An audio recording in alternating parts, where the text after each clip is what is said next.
Tuesday nights. And then sometimes we go away for a few months and come back and do a whole bunch of them in a row.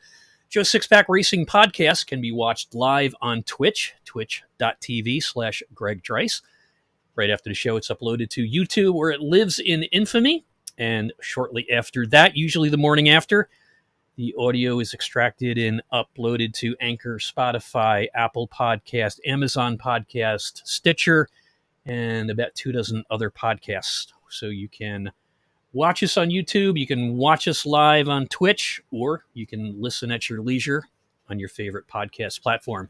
You know, we've been talking about the Joe Sixpack Truck Series Dash for Cash, $150 in prize money. The race is Thursday, September 8th at 8 p.m. It'll be on iRacing Unhosted, and the first 30 trucks in get in the race. And we have a broadcaster. We said we had one, so we sealed the deal last night. And I'm sure if you've on iRacing a lot, everybody knows the name Jeff McConey from McConey Setup Shop. He is starting McConey Entertainment Division, which is going to be high-end broadcasting of larger or special iRacing events. And he is bringing with him a producer and 2 announcers. And our producer is going to be somebody that works for iRacing, and actually, he produces the iRacing Coke series, and then the announcers will be from either that series, other iRacing series, and maybe even the eNASCAR series, whoever he has set up. So we're all set to go with that. So it's McConey Entertainment, Jeff McConey from McConey Setup Shop. He's announced that new division about a week ago. I happened to see it. He was a guest on the show. We hooked up and had a meeting last night, talked things over, and it's a go. So keep looking for the Joe Sixpack Dash for Cash, $150 in prize money, $75 for first, $50 for second, $25 for third. Yeah, there's bigger prizes out there, but I'm the one writing the checks. So we'll start out with that and see how it goes. And look for a Dash for Cash race on the Truck Series about every 8 weeks, starting September 8th. So my guest tonight is yet another in the long line of faces behind the races. Has a deep history with racing, announcer for iRacing, or does iRaces for a couple different broadcasters, and pretty good connection to the Daytona 500 we'll talk about, and we're going to hear some stories about Dale Sr. and Dale Jr. Without any further ado, I'd like to introduce my guest for this evening, William Tiller. William, how you doing? Man, I'm doing fantastic. Thank you for having me on here. I couldn't be more excited. Oh, it's great. It sounds like your dog's pretty excited back there, too. Yeah, they're pumped up in the background. They heard I was going on the Joe Sixpack podcast. They got all hyped up for it. There you go. So tell me a little bit about why you wanted to come on, because when I put the ad up there or cast the net out, you were like, yo, let's do it. So tell me a little bit about your racing background and how you got into racing and why you're so excited to share your stories about your grandfather with us tonight. Yeah, definitely.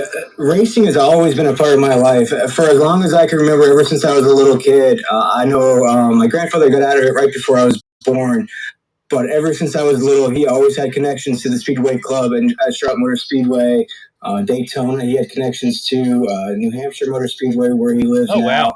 Wow. So all I can remember growing up is going to pole night on Thursdays, going to truck races on Fridays, going to Xfinity used to be the Busch Series on Saturdays, yep. And then going to the 2 races. There used to be 2 races at Charlotte. There used to be an October race and a May race. And all I can remember is going with my grandfather to the races, getting the program when we're going in. Always had to be one with the die-cast car, no matter what. So it always had to have the die. If you didn't have the die-cast car, we went to a different vendor. So it always had to have a car in there. But it was always a family affair. The whole family would go on Thursday nights to pole night. We'd go to the Speedway Club. And the Speedway Club at Charlotte, for those that are unfamiliar, I wouldn't say it's fine dining, but it was just definitely the space that you would rub shoulders with the likes of Humpy Wheeler would be up there. Oh, no kidding. I met Tom Hammond before up there as well. Oh, cool. And the most craziest thing that I remember, Greg, is people walking up to my grandfather, shaking his hand, and they knew him personally. Wow. Even though he was only in the sport for maybe 6 or 7 years, they knew who my grandfather was. We went to Charlotte, I want to say 2 years before COVID. A friend of mine, his local fire chief or former fire chief, got passes because they had just bought $1 million fire truck.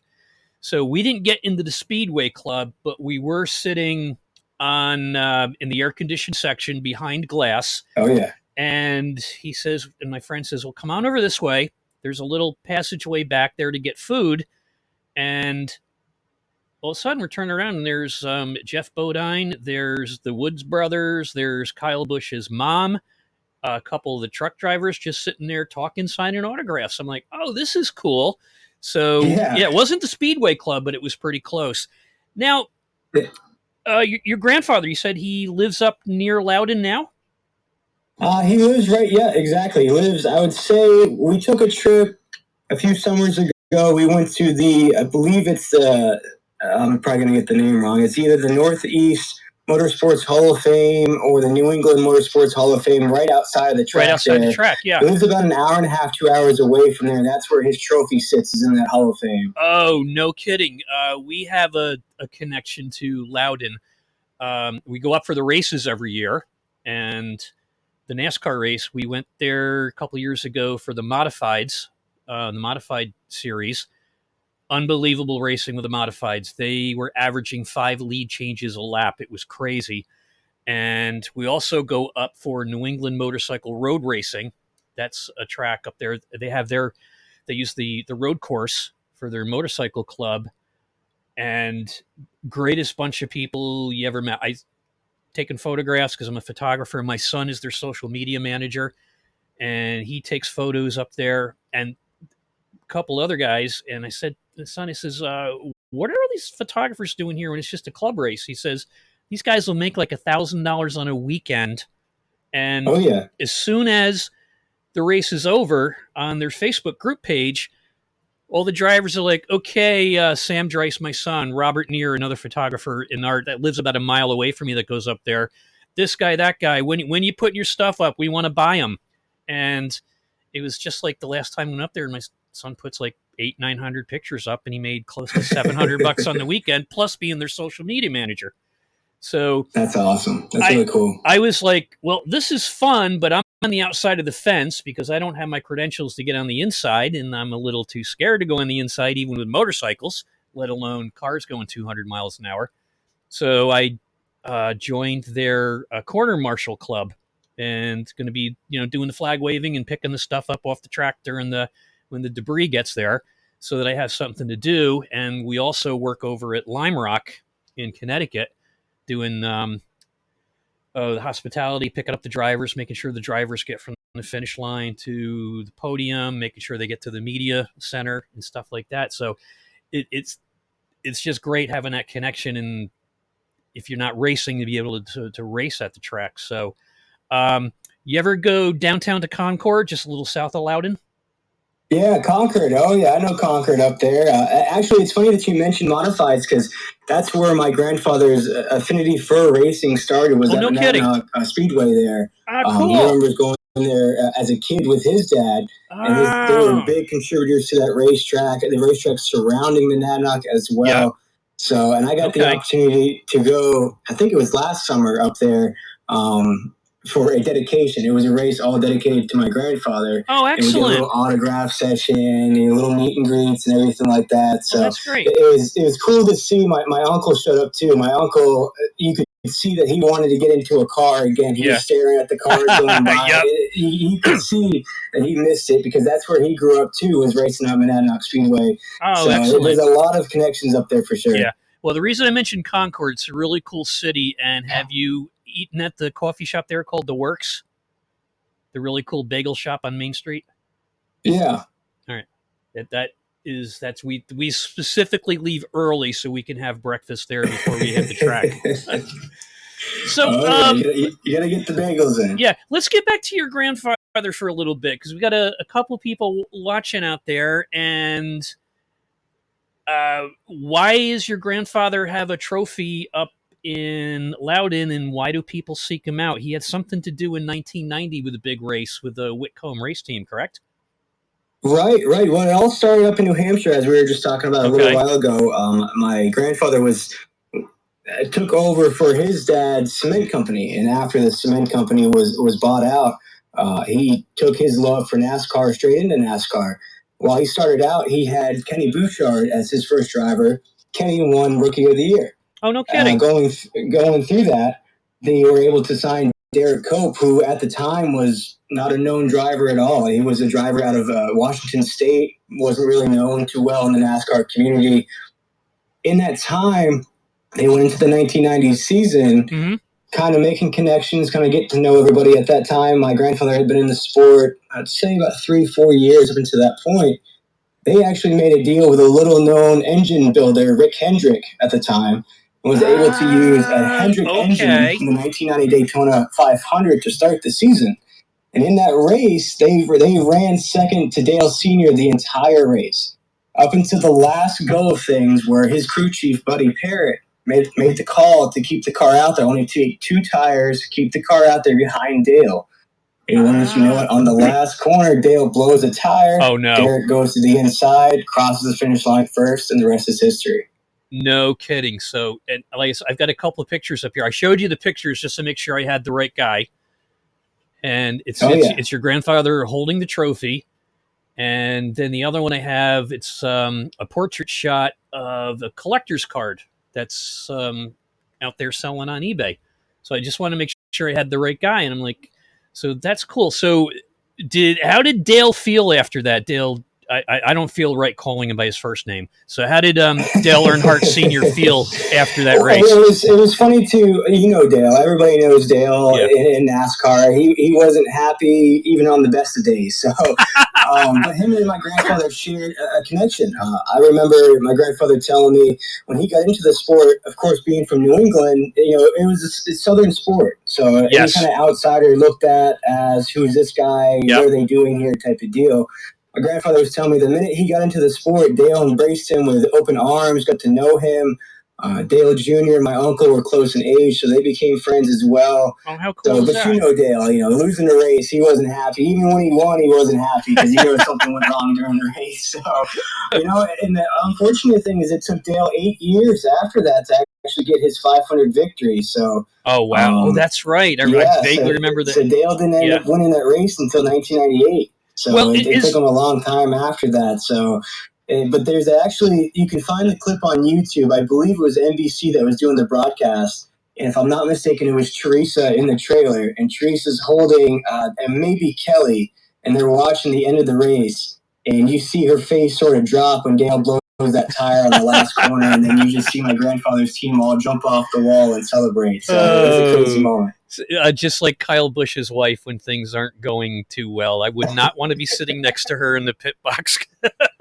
It's a different time now. I'm sure Kyle's going to be all right if he doesn't win a race or two. Oh, sure. Now, since your grandfather had that connection with Dale Sr., was it true that even though he was never happy, that if he respected you, he'd give you the shirt off his back? Because I've heard other people that say he was really kind of soft underneath once you got to know him, or if he respected you. Oh, absolutely. Okay. From the stories that I hear from my grandfather, Dale was basically he was a grizzly bear on the track, but a teddy bear off the track. You know, he embraced everybody. He loved everybody. Loved my grandfather, really took care of him. Like I said, embraced him with open arms into the sport. You know, he could have just brushed him off and said, who's this guy from New Hampshire, you know, bringing in a unknown driver into the sport. Yep. But it was the complete opposite. You know, like I said, my uncle and Dale Jr. went to the same driving school together. So it was just all about what can I, you know, can we go out to eat? Can we get together? Oh, wow. They really got to know each other throughout the sport. And you know, of course, Dale is on the upper echelon, the Mount Rushmore of NASCAR. My grandfather, with only 2 victories as an owner, many people don't know who he is, but Dale really treated everybody the same, and embraced everybody the same way. Well, I mean, one of the races he won was the Daytona 500, so that counts for something. Right. I guess if you're going to win any race in your career, you win the big one. Yeah. Well, I mean, he kind of had to have an affinity for your grandfather because there's a lot of dirt tracks up here, probably more up here than there are down there now. And NASCAR started on dirt, so there had to be a little bit of respect there. Because I know with it around me, within I want to say 3 or 4 hours, there's probably 15 or 20, if not more than that, dirt tracks or small ovals. We're an hour from Lime Rock, an hour and a half from Pocono, 4 hours from Watkins Glen. There's 4 dirt tracks there. We're about 2 hours from Stafford. So yeah, there's a lot of tracks in our area. So you got to respect us guys from the Northeast. They get into racing when we head south, I guess.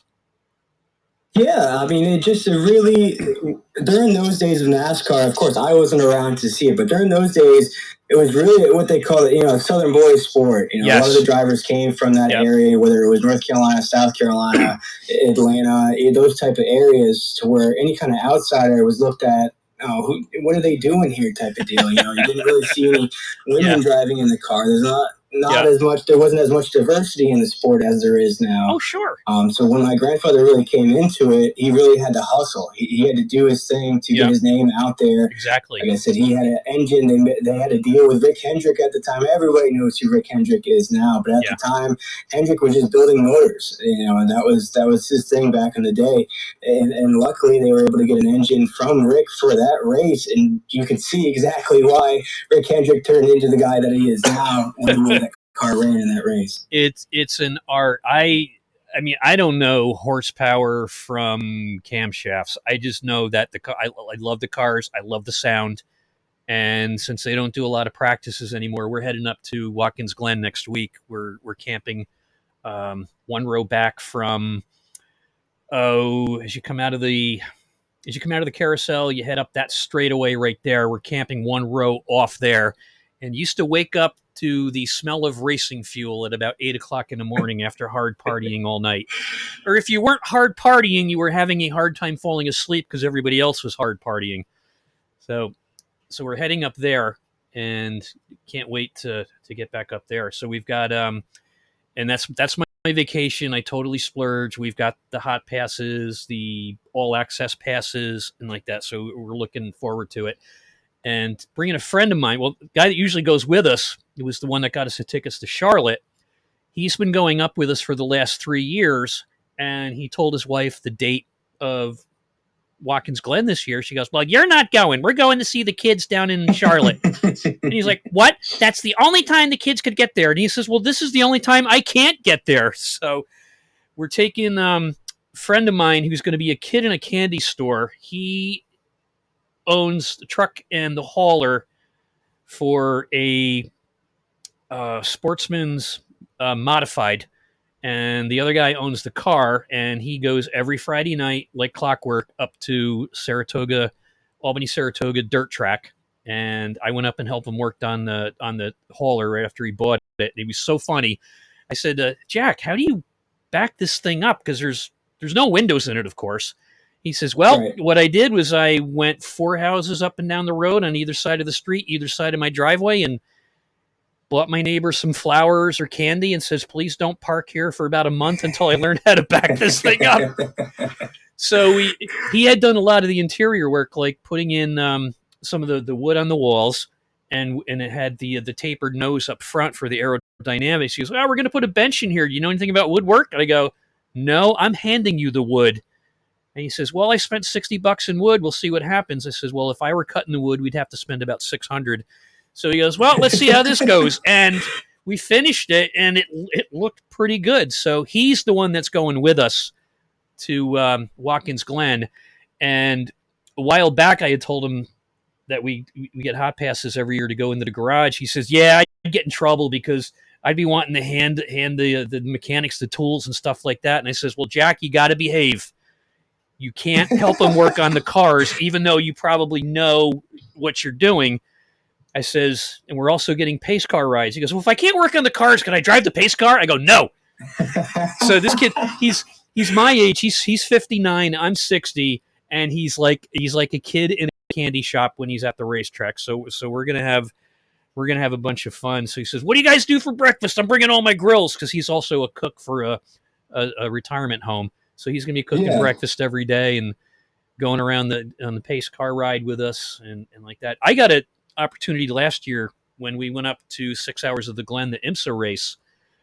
We already had tickets, and WeatherTech had a contest on their Facebook page for tickets to their hospitality room, which was right on the last turn before coming down to the finish, and a ride around the track. And so I won that, and I got to go in the Toyota Supra 145 miles an hour before the bus stop and all around the track, the fastest and most crazy 2 minutes I've ever had.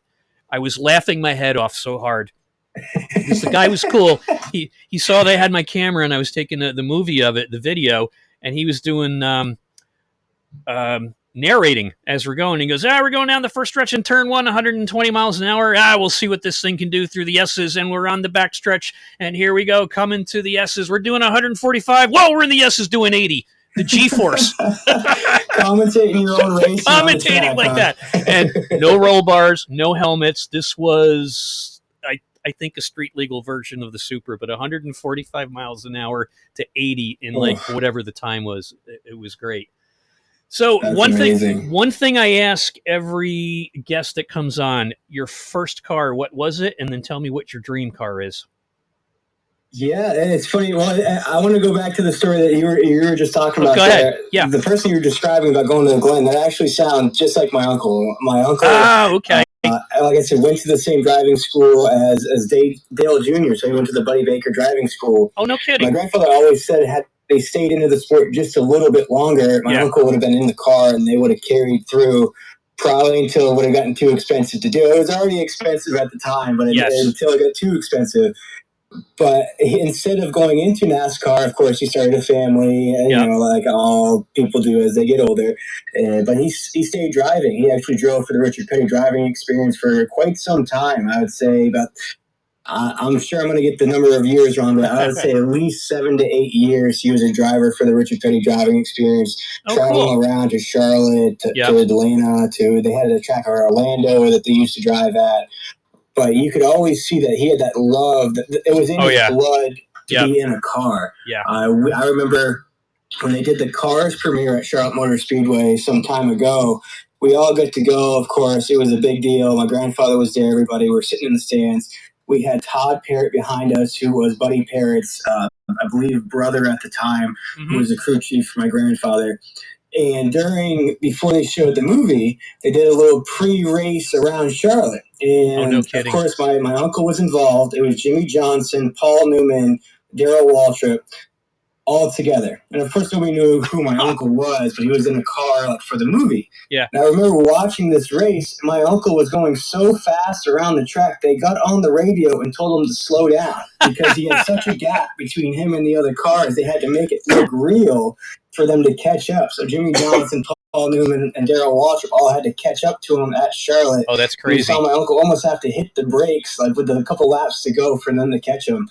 And we were up in New Hampshire for that modified race. My uncle sat there. It's almost like a football player that plays football their entire life. You take them to a football game, and they're laser focused on the game. Oh yeah, he was almost leaning on the fence, like he wanted to get into a car still. Man, that person you were describing sounds just like my uncle. It does. So, and you said your uncle is still pretty good friends with Dale Jr.? Yeah, it's actually funny that they've stayed buddies throughout all this time. Of course, Dale Jr. to the spectrum, the echelon that he's grown to now with his podcast and everything he has going on, the car dealerships, the several businesses, everything. They've still stayed in contact. They still text each other all the time. They still joke around with each other all the time. I don't think they get an opportunity to see each other as much as they want to. Right. But they still text, they still communicate. It was actually funny, when we were at the modified race in New Hampshire, there was like a little eating area up there. And in the eating area, they had one of those cardboard cutouts of Junior on the wall. My uncle stood next to it and took a selfie and sent it to him. I said, "What are you doing here?" He sent it to Junior. So it was a funny moment to send it to him. But yeah, they're still really good friends. They still talk all the time. And they've always shared that connection between each other. Yeah. I'm not sure where it started. I think it might have just been going to the same driving school together, hanging out together at the track. because at that time they were both too young to get inside the car, so they were always around the track. There's actually a picture of my uncle and Junior on the wall together, like hanging over the wall, like watching the cars going by. So that's classic. It's always been cool to sort of have that almost that third connection, that outside point of view of knowing one of the best superstars in the sport. Oh, that's a treasure. So Dale Jr. just seems like such a down to earth, good old boy that you just love to hang around with. He's got that personality. Is he like that in person? Well, I've actually never got the opportunity to meet him. Of all these years going by, and knowing that connection, I've always wanted to meet him. I've always wanted to sit down with him. Not only for the racing aspect and for the business aspect. I mean, we could go on the business aspect to relationship aspects, building his own race team, but just getting to know what he had to go through off the track. Because if we all remember, he was having a lot of medical conditions going on that essentially forced him to retire. That's right. Things that he had going on. I would love to pick his brain on that aspect of things. Of ask him, how'd you get through it? What motivated you to keep going? What motivated you to say, okay, I can keep building on what I've already built outside of the car? Those are the type of questions that I'd really want to ask him and get to know. That's a good point to come from. We were down at Martinsville last year. And I've got it on video, and it happened right in front of us when Denny Hamlin was it Byron he went after the race? I think it was. I think so. Yeah, I think it was. I get the names mixed up. I mean, when you've got Justin Allgaier and AJ Allmendinger, and then you've got Byron and Bowman. I mean, a couple of years ago, I had finally gotten all the numbers of the drivers correct. And then they all switched teams. So I'm like, all right, I'm just going to watch the cars go fast. So that happened literally. It's funny that you mentioned that, because for me, as the younger generation of a NASCAR fan, in my opinion, I really felt like NASCAR hit a lull. It got to be where it wasn't really that entertaining anymore. The same drivers are winning all the time. It was almost Groundhog's Day, or if one driver didn't win, it was another driver from the same team that were winning. You didn't see much diversity in the sport. There wasn't any of these modern sponsors you have now. Like the Monster Energies and the Jordan brands are out there now too. You didn't have any. You had Danica Patrick in there, but everybody knew her from IndyCar, so it wasn't really a homegrown female driver in the sport. But now you got, you got Haley Deegan, you got Tony Brettinger down in there too. Speaking about diversity, you got Raja Carruth that's coming up as well. You got Ty Gibbs, that's another great driver as well. Daniel Suarez, who would have thought we would have a Mexican driver in NASCAR now too?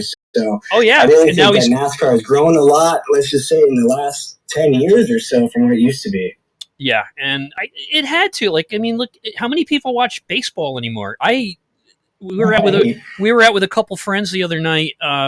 Once a month, all us old guys that graduated in 1980, we get together at an old man bar in the town I grew up in. It's like the last little watering hole left. That's not a fancy restaurant with $9 bottles of beer.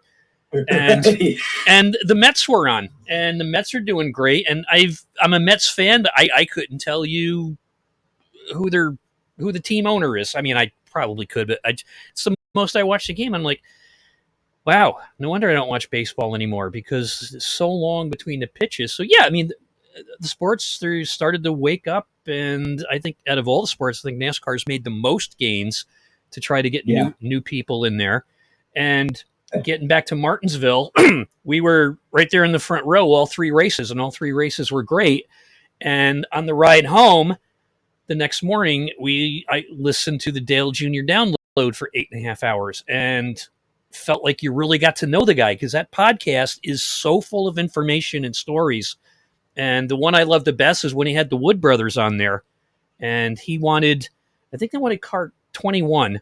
And when he had a chance to race another car, he couldn't get 21 and he wasn't going to race it. He goes, you got car number 7. Is that okay? He looks around and he goes, there's a 7 on the top, 7 on each door, 3 7s. That's 21. That's good enough. It was, and that's the type of stuff that's on the Dale Jr. download. So your first car. First car, from what I remember, it was a Chrysler 300 sedan, not the nice one that comes to everybody's mind, Right. the big sedan. This was, I believe it was an early 1998, 1999 Chrysler 300 sedan, so not the most fanciest car. And I think I had just gotten my license and had it for about 5 or 6 months, got in an accident and totaled it. So it didn't last too long. So not my most favorite car of all time. I've had some duds along the way. I had a literal lemon at one point. I had an Audi, I believe it was an A5 B series that was bright yellow that leaked on the inside. The floorboards had water all over the place. So it was a literal lemon across the board. So it just recently, I was able to purchase it just shy of a couple of years of an antique, but a 1997 Mercedes C300 or 230. Oh, no really kidding. proud of that car. So that's not my dream car per se, but I'm really happy to have a decent car once again. Yeah. So why did you get the Chrysler 300? Was it the affordability, or your parents saying, you know, you're not going to get a sports car, you got to get something big that's safe to drive, gas mileage, or it was a friend of yours selling it? How'd you come around to that car? No, we're going to tie this right back to my uncle again. They had the car in their family, and during that time, if you remember, they were doing that cash for clunkers in that time. Yep. And they were going to donate it for cash for clunkers, and they saw that I just got my license, and they gave you the clunker. Me the car. We made payments on it to them just to give them something for the car. I don't think it was very much at the time, maybe $100 a month or something like that. Okay. So yeah, it was a good connection right back to them there. Okay. The car I wanted, I had 1977. I got my first job, and New York state laws, you're 16 years old, you're only supposed to work like 3 hours a night, maybe 4 hours in the summertime, 8 hours on a weekend. Can't work past 9 o'clock at night, 10 o'clock on a weekend. Well, my first job, I was police dispatcher for the state park police, the state park system. So it was a state job. And 16, I'm working, getting out of school at 3, going to work 3:30 to 11:30, working 35, 36 hours a week when you're only supposed to work 25. Weekends, I was working 11-hour shifts. And when I first started, the pay was like $3.05 an hour. It was 10 cents over minimum wage. Well, then they upgraded all the pay for everybody, even us lowly park police dispatchers. And by 1978, I was making like $7 an hour, which was, and minimum wage then was $3.25. That was huge, huge money. So I had saved up money and wanted to buy my dream car then. What I wanted was a Chevy Nova, a Nova SS. And I had found one when I went looking for it when I turned 18 in 1980. Found this 1975 Nova. It wasn't an SS, but it was a 2-door, and I was ready to slap the mag wheels on it. Back then, everything was white wall tires with the raised letters. And whatever else you do, I didn't know anything, but I was going to have somebody else do it because there were plenty of guys around to do it. Mistake I made was bringing my father with me to go car shopping. And he's like, yeah, you don't want that car. It's a Nova. I want a freaking Nova. What's the problem? He said, well, you need a 4-door car in case you go on a double date. I said, Dad, I don't even have a girlfriend. So I ended up getting all pissed off, not buying the $2,800 car, which I had, cash in hand. It was in the bank, but I was going to write a check because I had the money for it, and ended up buying instead in 1976. It was a grandpa car. It was a 1976 Ford Granada, 4-door white, all maxed out, with the blue vinyl roof and vinyl stripe on the door panel down the side. Ended up spending $4,000 on that. So I tricked it out. I put a nice stereo system in it. So of course, I ended up with that. But my dream car is still a Corvette. My dream car back then was a Corvette, and it's even more so now, especially after standing next to Mario Andretti's Corvette when Indy came back to Watkins Glen a few years ago. I was standing right outside his whole monstrosity he puts up like a pavilion for his team. Looking in there, just sitting there watching him. Somebody says, can I help you? I says, is that Mario Andretti? And the guy goes, yeah. I said, I'm just gazing. And I turn around and there's his brand new Corvette right behind you. So Mario Andretti was the guy I watched when growing up in the 60s and 70s. And so and I was like, yeah, one of these days I'll get one of those Corvettes, but still a little bit out of the price range there. So, I remember when they had the Mecum auctions down here. I believe it's the Orlando one that I caught that day watching it. They had every pace car from the Indy 500, and I believe they were all Corvettes, and I believe there's a lot of 12 of them. Yeah. And I think they only went for, I think 90,000 or something like that. Wow. For all 12 cars. So I was like, man, somebody's getting a whole collection of Corvettes. Yeah, well, you could see a Corvette come on there, and of course the big one I only know because I saw it on Mecum is the one with the split rear window. Always goes for big bucks because they only made that one for a year, I think. And the only reason I know that is watching the Mecum auto auctions in the winter. And then you'll see another one come on, and I forget if it's a C4, C5. It's one of those that nobody wants because I think it had all the pollution control junk on the engine. And these things were like, they're going for like $4,000 at an auction. I'm like, I don't care. It's a Corvette. It's like the Porsche with the big, what they call the fried egg headlights. Nobody wants that model. So you get a Porsche that comes through close to that year, and it goes for $80,000, $90,000, and then here comes the fried egg headlights, the big round headlights, and it goes for like 6 or 7. So I'm like, I don't care. It's a Porsche. Right. A Porsche is a Porsche, right? I mean, well, to me it is, yeah. That. Because if I could ever afford one, it would only be one, and it would be the fried egg headlights. There's no way I could afford the real ones. They're nice to look at, but a little bit deep in the pockets there. So tell me about how you got into broadcasting sim races, and who do you broadcast for, and how often? Yeah, it's actually a funny story. As we were just talking about there for a little bit, my family's always been involved in NASCAR, so it's always been a part of my life. I've always gone to the races, seen the races, known the drivers, known the history. I probably know most history than an average fan, just from being around it and everything. I went to school. Probably should have went to school for broadcasting, but I switched to business, got a business degree while I was there. And it wasn't until I'm 29 now where I had a friend that I met just off the whim one day. We got to know each other. He actually went to a Madden tournament, video game tournament that I did. And he contacted me, I'd say last December, and said, I have a broadcast company. The guy that I was doing it with decided to move on. Would you like to join me? And I said, oh, cool. Sure, why not? I can do it. And at that time, I had no microphone. I had no headset. I didn't have any of that stuff going on. I think my first couple races I did with my webcam, I was holding my webcam for the microphone. Oh, no. So, it's just a blast. In that time, I started doing it for him. 10-4 broadcasting. I did about 49 races for him. No kidding. He stepped away for a little bit, and I took over the social media. I took over booking. I took over staff, hiring more people on. So I did it for him for about 49 races, and took about 2 months off just recently. Yeah, and what broadcasting firm is that again? What's the name of his company? That was 10-4 Broadcasting. Right now, we are doing the VRA series, which is the Virtual Racing Association, which is modified on Tuesday nights. Yep. They also do the High Octane Sim series on Friday nights as well. Cool. And is this all on iRacing or another platform as well? Yeah, all on iRacing. He simulcasts to Facebook, YouTube, and Twitch at the same time. Through that, like I said, I took about 2 months off. So my first race actually back was last Tuesday. And do I miss being on them? I had to dust everything off because it had been so long. And I think my mic kept cutting out because I didn't have it set up right and all this stuff. Yep.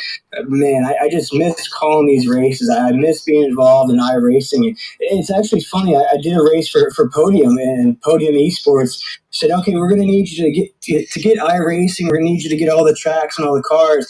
I'm like, okay, okay, because I actually don't have iRacing, so I call all my races and everything from just watching a shared screen. So it's actually more of a. They think it's more of a challenge, but for me, as long as I can see the cars, see the numbers, and see the names, I can make magic happen. There you go. I was going to say, so you don't do any sim racing at all. You just watch a shared screen and call from there remotely.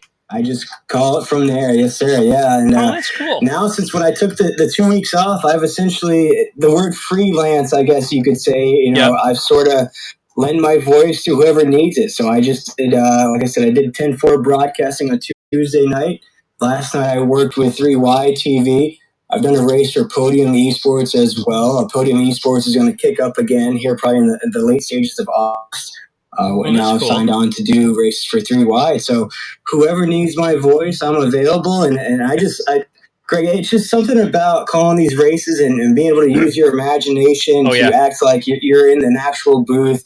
When I talk to guys in Victory Lane, sometimes they say, "Oh, the champagne's raining down on them, or they're cracking beers in Victory Lane." So it's always fun to get involved in that. It is. Sometimes I get my other commentators or broadcasters a little caught off guard because I'm always throwing references at them. I'm always quoting song lyrics or movie lyrics. It's always a blast when I do these broadcasts. So you're like the great color commentary guy then.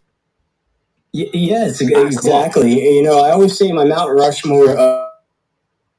Jackson, who used to call the Rose Bowl. Gus Johnson, who's called, I think, every sport possible, from golf, basketball, football, you name it. Stuart Scott, if you remember, I know some kids might not remember who he is, but he was a mainstay on SportsCenter for the longest time. And SportsCenter now is nothing like what it used to be back in the day. He used to have the best references, the best calls. He would make it exciting waking up at 6 a.m. to watch SportsCenter because his voice would be on there.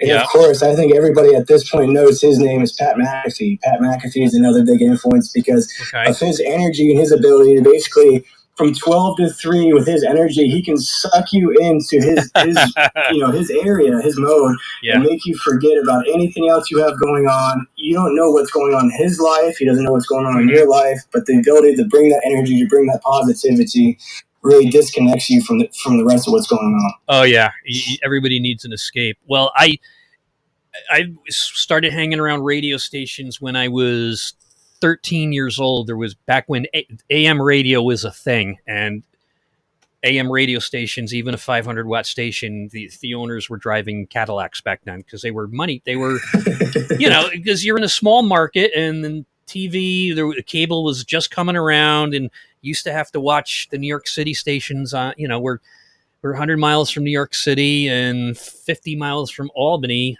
in Albany, New York, which was a mid-market station. Albany, of course, being the number one media market in the world. And you had an antenna. So you're lucky if you could get the New York City stations on your antenna or the Albany stations. So everybody listened to the radio and started hanging around at 13. And we had a radio broadcasting club in high school where we had a radio station. It was closed circuit. We broadcast on speakers down the cafeteria. And then I got out of it for a while, went into horticulture, and started doing talk radio in a local market. On my way to work in the morning, I would do the show and then go to the office, and did that for 6 years from 2009 to 2015. And then that's when I retired, and I'm like, oh, I miss doing that. And I had gotten, It gets you. Oh, it does. It gets you in there. So I'm like, all right. And I was on the ground floor when podcasting started. I used to teach classes on barbecuing. So I would do this podcast on Sony Acid Planet, which was, I don't know, some entertainment website like that. And I didn't even know what what's the podcast thing, your SRM or whatever the coding is for it. And I said, I don't know what that is. I just put my audio up here and people listen to it. And then it got sent to one of the original podcast distributors, and all of a sudden my barbecue podcast, which I called Tropic Al's Barbecue Review, was like the number 28 podcast in the country. But nobody had heard of podcasting. It's like when you turn on the TV in 1990, the early 90s, and at the bottom you see Toyota.com, and everybody's like, what's .com? The internet had just started. So I got away from it, and then we started Joe Sixpack Racing 3 years ago, and I said, you know what? Let's make this. Let's have a broadcast, the Joe Sixpack podcast, the official voice of Joe Sixpack Racing. So that way, the beginning of every season, we do like a 1 hour podcast, and everybody was recommended that they watch it. and I'd have the screen on. We have 40 or 50 people, old drivers watching it. We talk about the schedule, go over the rules, everything like that. And then everybody says, well, hey, I didn't make last week's race. What happened? So I said, all right, I'll do a podcast on every race for the truck series, the Formula V series, the Cup series, and go over who did this, who got the points, and give updates for the upcoming race for this coming week. And I would do that on Tuesday nights because I didn't know iRacing had automatic scoring. So I was downloading everything onto a spreadsheet, and I got a little dyslexic stuff going on, and row D would get messed with row C. I'd send it to the other admin. Can you fix this before the podcast tonight? And so Tuesday nights, I would do the points and then update everybody on the upcoming races and the fuel, the tires, like that. Because Thursday night we had open practice and everybody wanted to race, with the proper setups and also race on their own. So that's how we started that. And then I started saying, you know what? Let's start bringing other people in. And Right. I would just cast a net out on Facebook and start booking them, and it's just having a blast. So it's like I have my love for radio. I can come down to my man cave down here next to my racing rig. And if you've seen pictures of the studio, it's my office, and it used to be my hydroponics grow room, but now it's got the corrugated silver metal and all the car stickers on the wall and die cast. Yeah. So every time I get more die cast, I got to add on to my man cave. So it's now 3 rooms. It's like a 400 square foot apartment. I'm with you. I got a whole trunk full of die-cast cars. I remember going to the merch booths before the races, getting all the die-casts, all the big ones, the little ones. Oh man, I got them all. And then I remember a few years ago, there's an antique mall right down the road from me. And of course, we all love to go thrift shopping, going around there. Yep. And I remember looking in one of the cases, and of course, they had some of the old die-cast cars in there. Wow. And I looked and I double looked again, and they had my grandfather's trailer. No kidding. Die-cast in there with the 2 cars. And I said, okay, I'll take that. Oh, wow. That's cool. So if I'm out and I see any of his merchandise still out there, I always tend to pick it up. Oh, you have to. That's great. Yeah, and what's great about the older die-casts, who cares that they're only $5 or $6? That's the cars I grew up watching, and it's so inexpensive to build a decent collection. I don't care if it's an action or a piece of junk maker or something like that. I've got them. I'm into barbecue, so I got a whole barbecue series. Anything related to barbecue or barbecue sauce or stuff like that, or hot sauce. I got nine cars there. My wife's a nurse, so I've got 7 or 8 cars with anything from Band-Aid to Bear Aspirin, stuff like that. Gardening, I've got a Scott's car for Scott's Turf Builder and that stuff, and one for Ortho, which is a consumer garden chemical company. So it's just like, now I'm just walking around and saying, I don't think I have that one. I just buy it for the looks. I don't care if it's worth anything. So because the new ones are expensive. If it was a driver from a league or an admin from a league that we were broadcasting, said that he buys the die-cast car for every winner of a race. So say if it's Kyle Larson, Denny Hamlin, he always tends to go out and buy the die-cast of that winner. Yeah. So that's actually a cool little connection to just build up a collection that way. So that was pretty cool to hear. Yeah. And I had started last year because so many oddball things were happening, like at Martinsville, when we're standing there and here comes Denny Hamlin up to Byron, and I'm standing right in front of him, and all of a sudden you look up and somebody from like 20 rows back hurled a beer can. It cleared the catch fence and right off of Hamlin's windshield, and everybody's like, "Sign that guy up!" Oh man, no!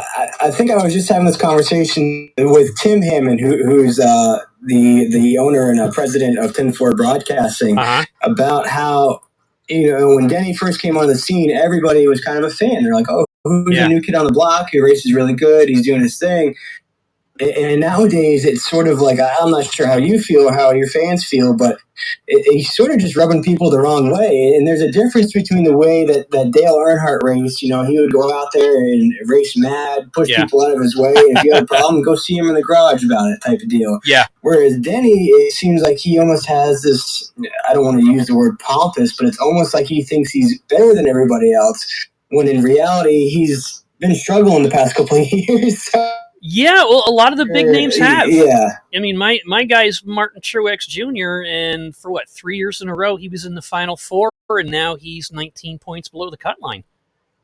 Right. And then you could say well, if Kevin Harvick hadn't got this win over this past weekend in that same category too. Yeah.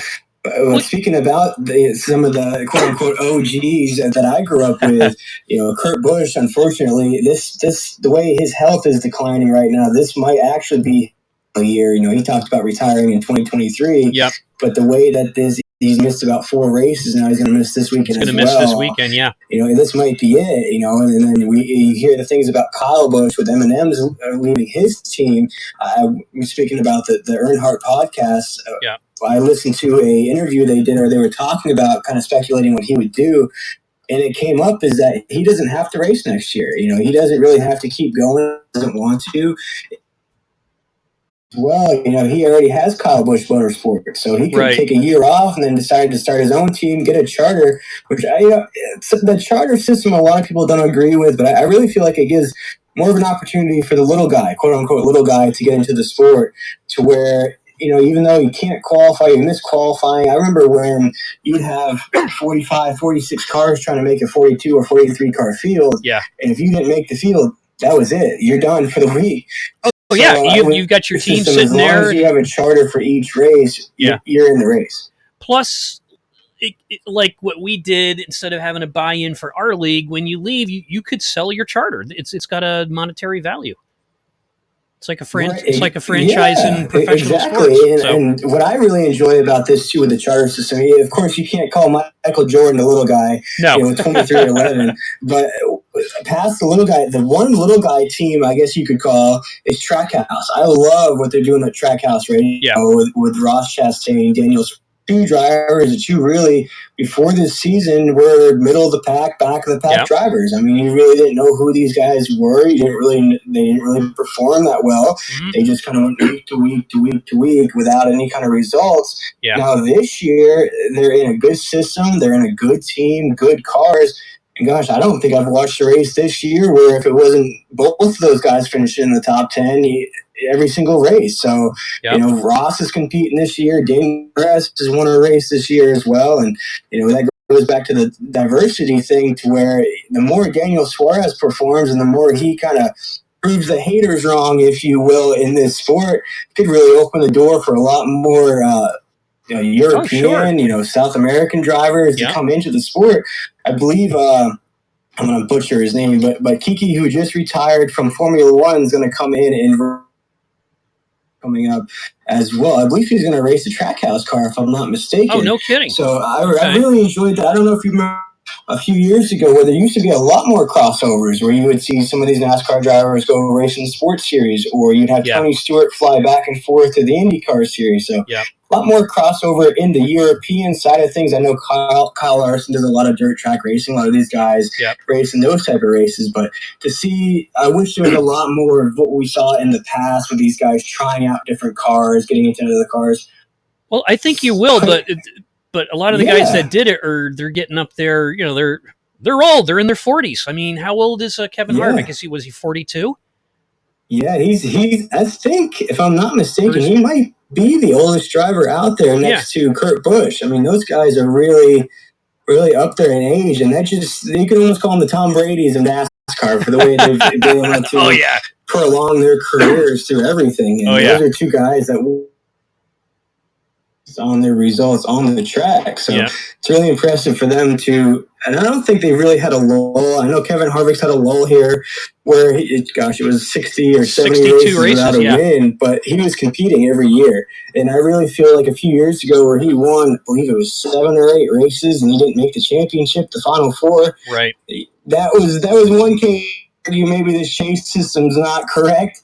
But just the way that they've been able to keep that streak going and keep it going. And that goes back to what we were saying, too, with how NASCAR is becoming more of a new generation. Yeah. Sometimes in sports you feel like the older guys get old, they retire, they fade out of the sport.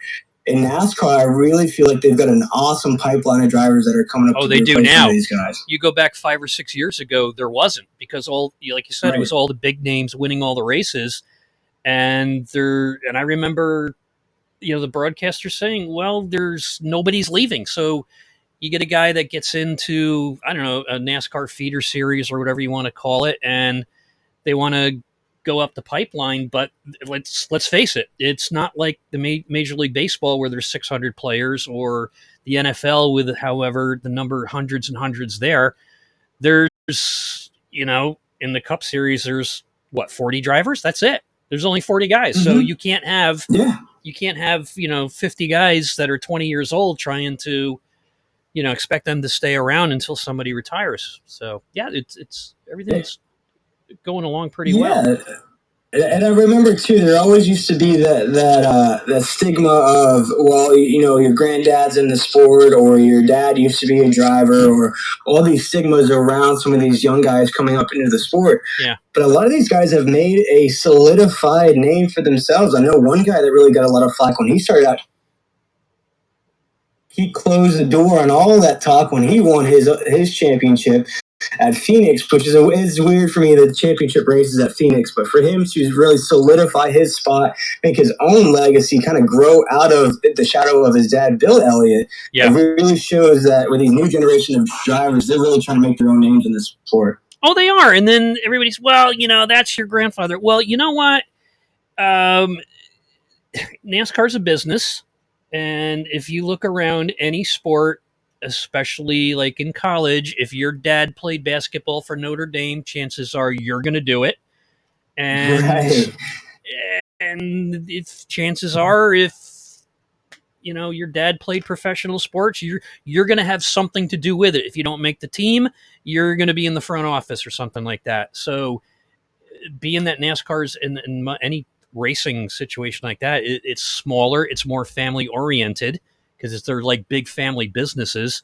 You're gonna have, that's how you start out. It's like my friend called me up and he says, "Hey, I need help working on this hauler. You want to come up?" I said, "Yeah, I don't work in the winter." So I went up there, had a couple beers, and handed him the wood, and we put the front end on his the workbench on his hauler. And I'm going up tomorrow to the dirt track to give him his tickets for Watkins Glen next week, and I said, "You better have that bench cleared off, because I'm going to see how much weight it holds." Oh, it's great. So, that's it. And speaking about grandfathers in the sport, one driver, I texted my uncle. I know we keep tying to him, but I always go to him for like NASCAR stuff. I text him because he still has ties in there. He still has friends still in the sport, so he gets all the insider information and all that stuff. So I texted him a hot take the other day, and I said, hot take here. I said, I think, in my opinion, maybe Joe Gibbs leaves the sport in a year or two, with the of Kyle Busch not being the guy everybody he wants to be type of deal. So the answer I got back from my uncle was, "Are you crazy? Ty Gibbs is going to be on that team in a couple of years." So he really slammed the door on my hot take. But looking at Ty Gibbs, the way he's coming up and driving for Kurt Busch right now, and as you were just talking about, really growing out of the shadow of who your family is, I really feel like Ty has come in and really just overtaken that Xfinity series in my mind. And I don't even think this year he's racing a full-time schedule. So it's almost every race that he races in, if he's not finishing top 5, he's winning the race. So that just goes to show, as you were just talking about, outgrowing who your family is. And like me, my grandfather won the Daytona 500. My uncle used to drive as well. But I've lived basically vicariously through them. So I've heard stories. I've been to the races. I have my own experiences outside of what they've done. And that's really kind of given me a history, given me an opportunity to talk about what I've seen, what I've witnessed. Of course, they can share all sorts of different stories about what they've gone through. I know my grandfather has always talked about when they were closing the team or getting ready to close the team, and Purelator wanted to stick. And my grandfather was like, "Well, he's only won 2 races in 4 years, so we kind of need to make a move." And they were talking about maybe putting Jimmy Spencer in the car and all these things. So there's all these stories about what they wanted to do and where they were going to go with the team. Wow. That I really kind of, I get the almost like I said, the vicariously stories through them. So I really tried to really build on that and use that experience and that history in my commentating as well. Because, like I mentioned, I don't have iRacing. I don't have that point of view of being in the car on the simulator. Yeah. But I can call exactly what I see on the track and make it fun for the new generation. Oh, yeah. During COVID, when Fox Sports started broadcasting the iRacing races, I guess the eNASCAR or whatever, the Coke Series, whatever was on TV, and they were showing one of the championships, and the guys would have, just like you see the guys in iRacing, they've got a little screen down on the bottom, a window open, and showing them driving the car. And I'm like, where's this kid? He was 16. Is that his bed on the other side of his rig? Oh, there goes the family dog walking by. It was so crazy. And then he's coming in, and his parents apparently were watching in the other room, and he comes around the final turn and the finish line, and he wins $40,000. The kid's 17 years old. His parents come running in. You'd think they're going to tell him, get off that video game and go to bed. And they said, no, you just won $40,000. Like, oh, it was so cool. No, it really was, and it just gives you a whole nother other thing. And now you've got people going, like you said, to go see the tank battles. They fill up 15,000 seat auditoriums to watch tank battles, and the teams are up there on stage. And I remember watching, it was a documentary about how fast esports were growing. And the guy says, how did you win? Your tank was broken. He says, I just sat here and waited for them to come look for me, and I blasted them first. That's it. That's exactly it. Going off of what you said there too, one of the things that I've noticed commentating iRacing, like I said, I've done about 52, 53 races so far now, is the young generation. I mean, the drivers that are winning most of these races against grown men. I mean, 40, 30, 50, 60 years old. Some of these guys that have 25 years of experience on iRacing ever since it started. Yep. Are winning these races. I know one kid that stands out particularly in my mind is Caden Tufts. He's not only for also he races in the truck series as well. I believe last year in VRA he won about 7 or 8 races. Wow. This year he's won back-to-back races in his truck series. Just won the race last night for VRA, went wire to wire in that series. And when I get to talk to him and I ask him those questions of, why this compared to maybe a Fortnite or a Call of Duty or, what kids usually grow up with, and he says, I enjoy this because my family's been in it. My dad was a champion, in late model series, 8-time champion. He's actually from Canada as well, so that's even crazier of an aspect there. Yep. But it's more of you really get more into it, and you can really, you work with the cars, you get to know the tracks, you get to know your teammates. Whereas you just turn on a game of Fortnite or Call of Duty, it's the same mundane running around, shooting. And you never hear any one of those kids say, well, my dad drove a tank in Desert Storm. Right, exactly. And that's really an interesting thing that I've seen so far in commentating is these younger kids, this younger generation, really more hovering to these simulators. Because I remember me as a kid, there used to be a place in the Concord Mills Mall right down the street from where I grew up in Charlotte that had full-blown simulators. Like it was a half-cut car. Oh, wow. With the wheel. You'd actually have to go to a pre-race meeting to where they would go over how to drive the cars, everything like that. Oh, wow. But we're talking maybe early 2000s to 2006 or 7 where it closed. And I really think that was before its time, if you will. Before its time, if it was around now, that place would be mobbed with people. People would want to get in there and drive, and they probably have tournaments and competitions and all these things. Well, the other thing with iRacing, my son started out. He was 14 and he had to use my name. He would race on a laptop with a $30 wheel that he would screw down on the dining room table. Yeah, and I think he had $40 pedals. So then we expanded a little bit. I got an open wheel setup with a nice. It was like $300, $400. I wasn't going to go motion simulator or anything, and we built that, and then we got the G9, the Logitech wheel and pedals. I still race with a Logitech wheel It's good enough for me. I upgraded the pedals, and we were sitting on the floor, still racing on a laptop. And then we said, I'm getting too old to sit down, and I can't race on this little laptop. He was winning races Right. like crazy. So then I built the platform, still racing on a 28 inch. Then we got a 22-inch monitor.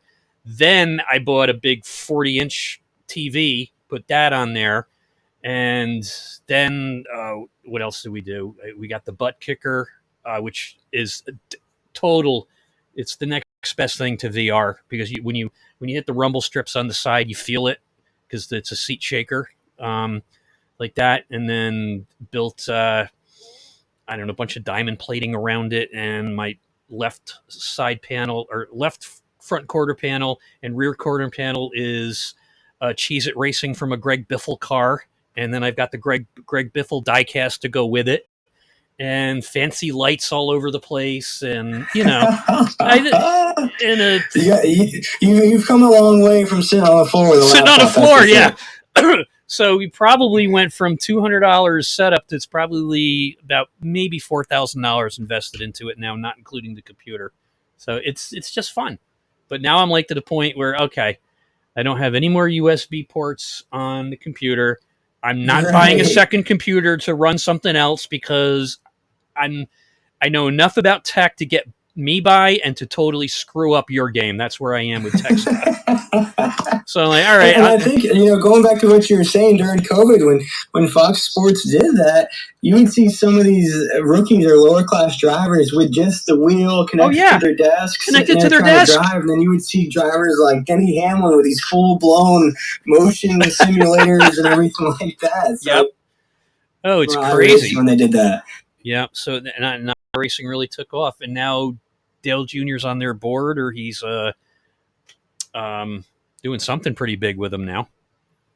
Yeah, it was funny. I saw it was Fox Sports one day. I was just scrolling through the TV, and it came up. It was called NASCAR, I think it was called, and they went over the whole history of games. And they talked about the connection that Junior had with iRacing. And for those that don't know, Junior really was the contributing factor for iRacing. Oh, no kidding. Built it up to what it is now.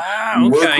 Worked with them hand in hand. There was actually a story that he talked about where they had a new paint scheme, a new car for Hendrick right before the next gen, where I think it was Gen 6 at the time, or Gen 5 before that. Yep.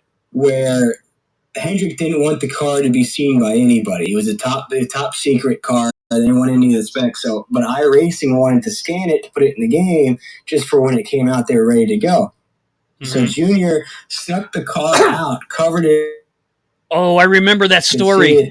Yeah, exactly. Yes. Yeah, took it to iRacing. They scanned it in the day. They got it in there. Junior got the car back to the shop before anybody even noticed. I remember. Yes. Story. I remember that story. And then she said it. He snuck it out. Hey, I stole a race car. Well, I don't think anybody's going to tell Junior no. That's the thing. No, not these days. But still, can you imagine if he wrecked the car or somebody hit him? Oh, man. I remember because I grew up right in Concord, right in Kannapolis area. Yeah. And my dad remembers a story one time. He was at the courthouse there in Kannapolis, and Junior came by. He had a souped up, he had a Bush or Xfinity engine. I keep saying Bush because that's my generation. Right. A Bush engine modified into this car, and you could literally feel the ground shaking as he would drive around Kannapolis. So oh, wow. Junior just did whatever he wanted type of deal. Yep. As long as he didn't hurt himself or anybody else. Right. Oh, gosh. And going back to what you were talking about with cars there, my dad had a Volkswagen Bug. Mm-hmm. The engine out the back. He had it lifted up, big Baja tires on there. He had that. And then my uncle had a Mustang at the time. And it was crazy because my uncle wanted to drive my dad's Bug. My dad wanted to try the Mustang out. And I remember my dad taking the Mustang out one day, and my uncle warned him. He said, before you leave, this car will get you. And my dad's like, okay, yeah, no problem. the gas a little bit and shifted it into gear, and the car went totally sideways on him. He drove the car back. He said, "I'm good." That's funny. So, what's your favorite NASCAR track to go to? Favorite NASCAR track to go to? Well, truth be told, I've really only been to two. I've been to Charlotte, and most recently, it was actually a really cool experience. It was the anniversary. I believe it was the 30th anniversary. It was about 10 years ago. So, excuse me.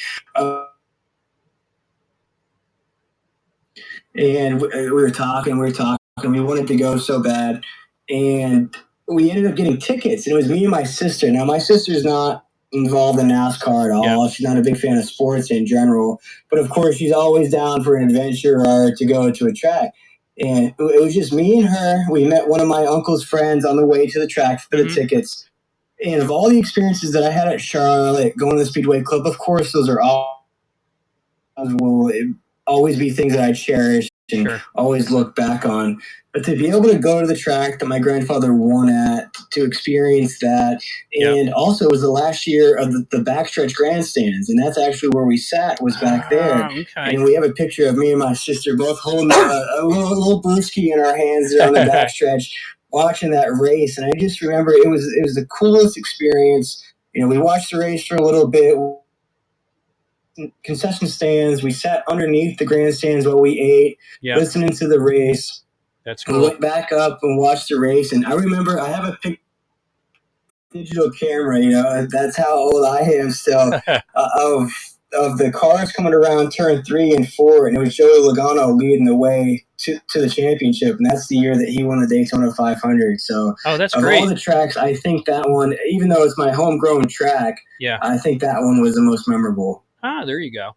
I got to say, my favorite, my happy place is Lime Rock because it's literally less than an hour from the house.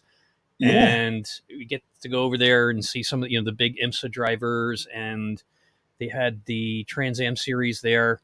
And next weekend they're having Grid Life, which is a combination music concert, drifting, or all around. Can you imagine drifting around a 1.5 mile road course? Oh, that sounds amazing. Yeah, and then certain races going on there, and car shows on Sunday because there's Sunday laws over at the track where they can't race on Sunday, so they got to do something like car shows and stuff. So that and Watkins Glen are my two happy spots. Hey, I'm gonna.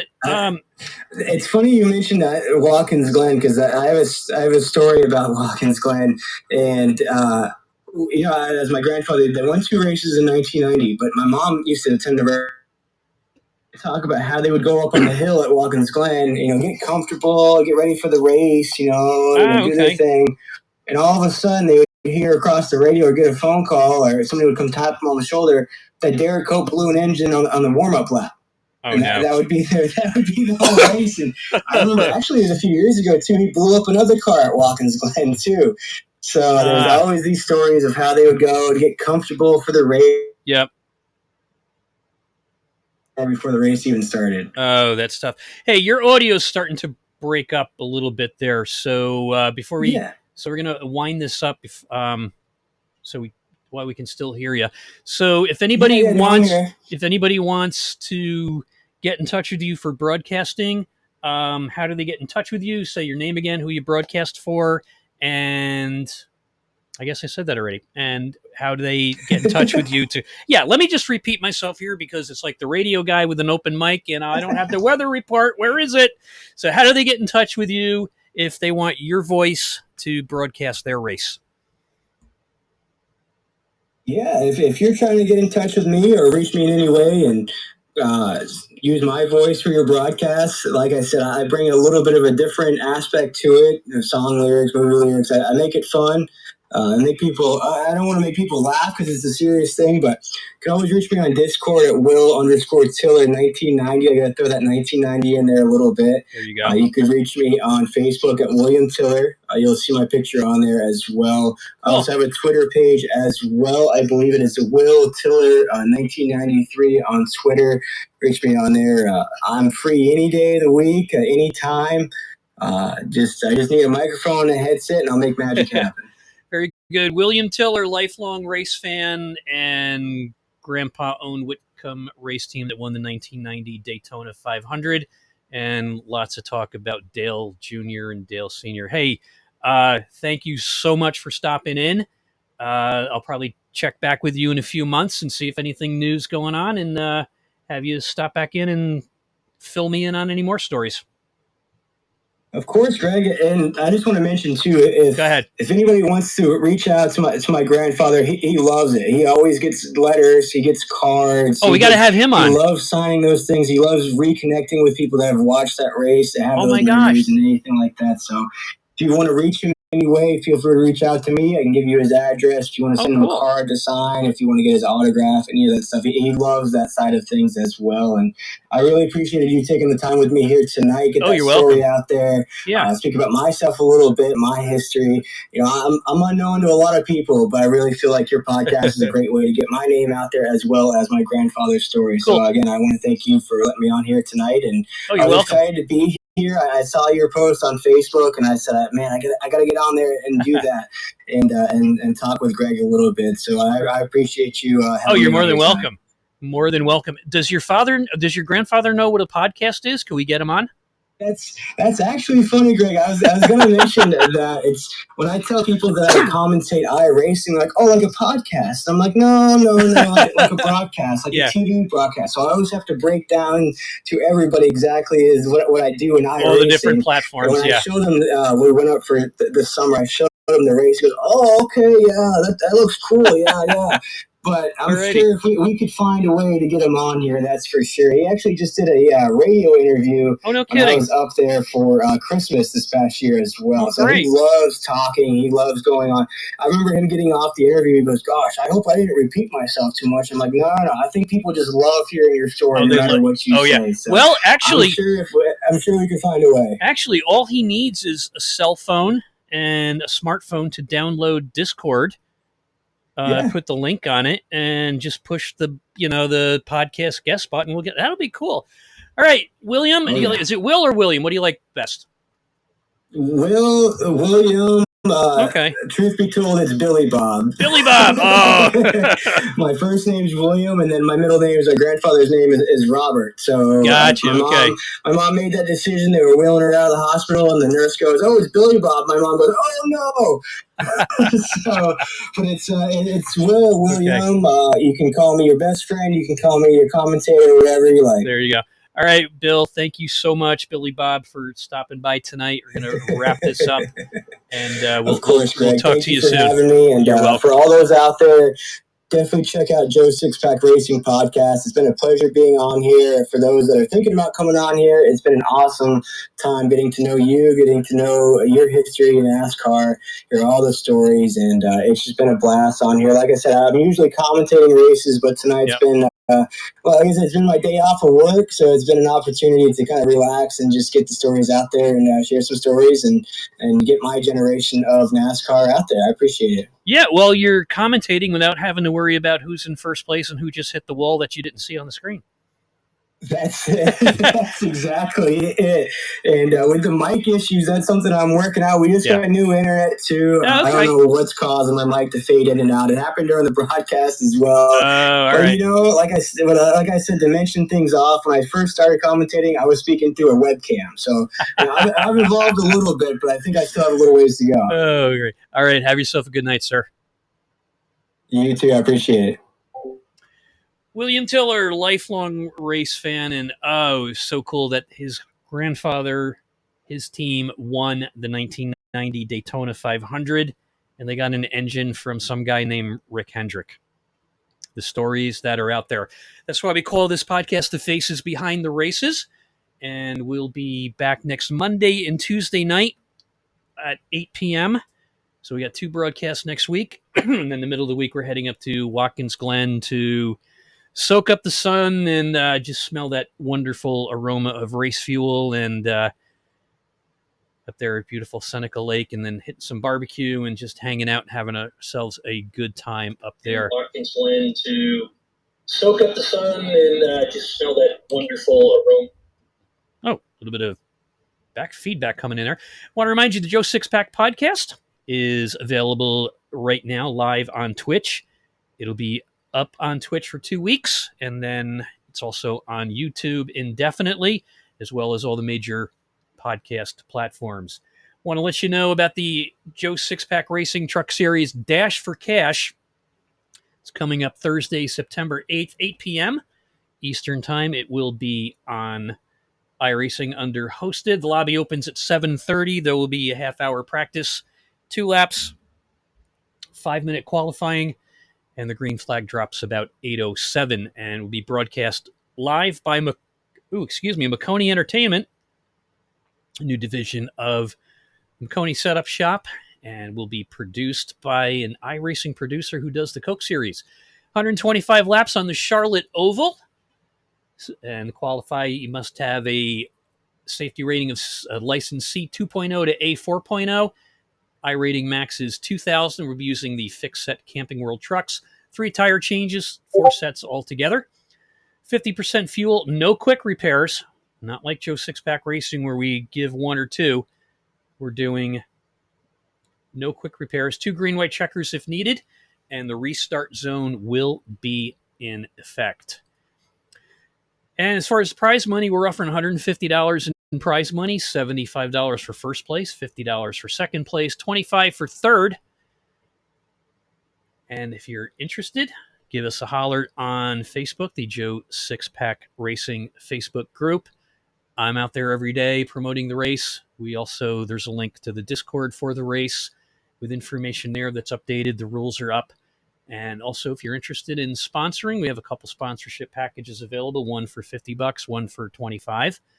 And Jeff Maconi will get your name on the broadcast, and we'll even name the race after you. Instead of the Joe Sixpack Dash for Cash, it'll be the Joe Blow Refrigerator Repair Dash for Cash.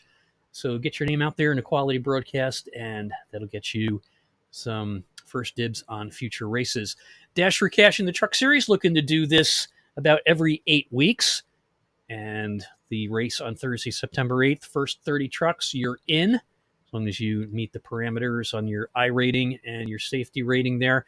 If it really takes off, we'll do some other stuff like a small entry fee and maybe have a qualifying race to get in if we have too many people that show up and can't get in the front door. So the Joe Sixpack Podcast is the official voice of Joe Sixpack Racing. We'll be back next Monday and Tuesday night at 8 p.m. with some league owners talking up iRacing. And we'll see you on the track. And once again, it's the Joe Sixpack Podcast, available on Twitch, YouTube, and all the major podcast platforms. Have yourselves a good night. Thanks for dropping by.